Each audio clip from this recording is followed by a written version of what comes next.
Hey guys, good morning. Ed over here at FICM Repair. Happy Monday to you. So, got an email from a gentleman this morning saying, hey man, I just changed out all my sticks, all my injectors, don't you know, with brand new ones, and now I've got a circuit high code on cylinder number 5. What are the odds that it's the injector or is it the FICM, he asks. Well, so in response to this, what I would say is that the chances of it being the injector are slim, but recognize that people have different definitions of what new means. Does new mean another one from another truck?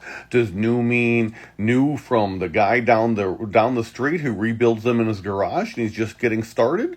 Does new mean it's an OEM Motorcraft injector? Does it mean that it's a premium reman from Holders? You know, what does new mean? And so what I wrote back to him is I said, hey, look, man, it depends on what you mean by new. If it is a Motorcraft or say a Holders injector, I doubt seriously it's the injector. It's something else. But go ahead and do a continuity test. You could take your little digital voltmeter and just ohm out the pins in there and see what you got going on, because a circuit high code means, hey, one of these things is not like the other. We don't have continuity. It's an open. And so it's like, well, so is that an injector problem?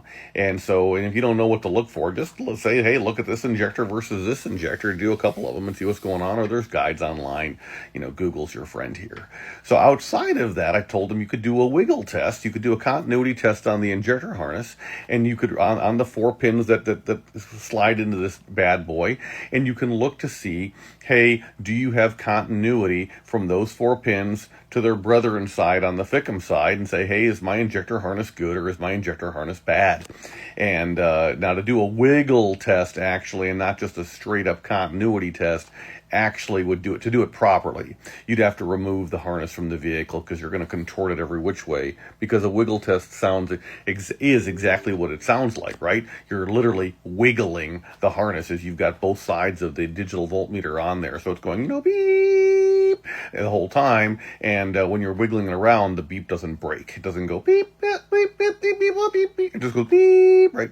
And so, just to be clear, I know, comedic value. Oh my goodness. Thanks for your subscription. I appreciate you. And if you haven't subscribed, why is that? And if you're not reposting, why is that? So I told him that. I said, hey, look, if it turns out that you do both of those things and still you're having a problem, yeah, it's going to be the FICM.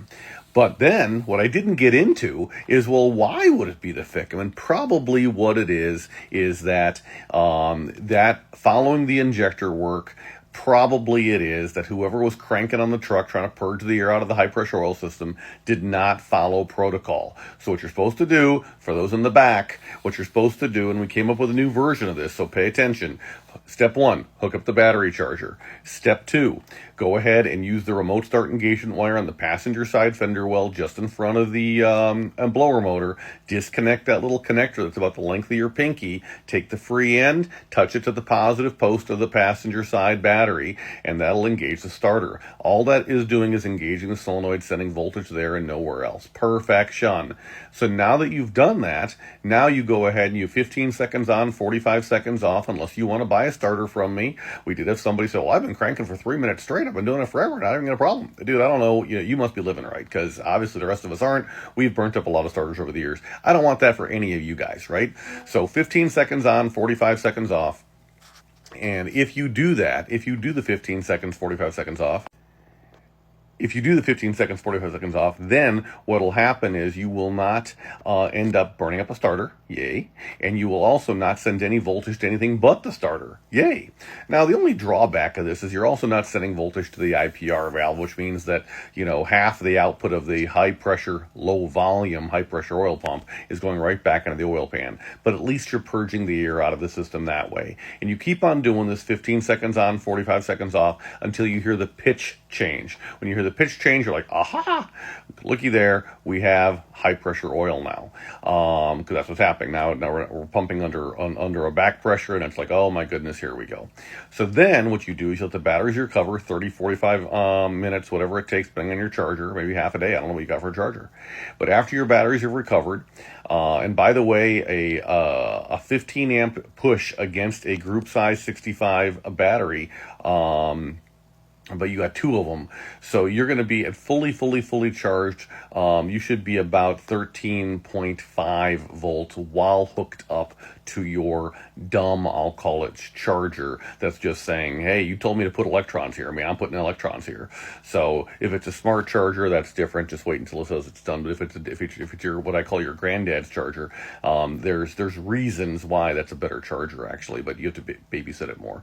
But at like, call it 13.5 volts under a 15 amp push, that's a fully charged battery. So when you have that again, then go ahead, and only then. So, take the wife out to dinner, whatever it takes, come back to it is the point. Then go ahead and, have the relay for the FICM pulled out. He's probably done that in the beginning anyway, not that it matters at that point. But have it pulled out, but time is of the essence. I would go ahead and pull the relay out. I would crank on the truck again, this time maybe for 20 seconds, because it's been sitting for like 45 minutes, for like 20 seconds. Never, by the way, never more than 30 seconds all at once, okay? Never, ever, unless you want to buy a starter, in which case I sell starters. And I really like the mean green, here just to say. But it's awesome. But at any rate, so 20 seconds, it might be what it takes, and then you can go ahead, you'll hear the pitch change again. When you hear the pitch change again, if you have gauges.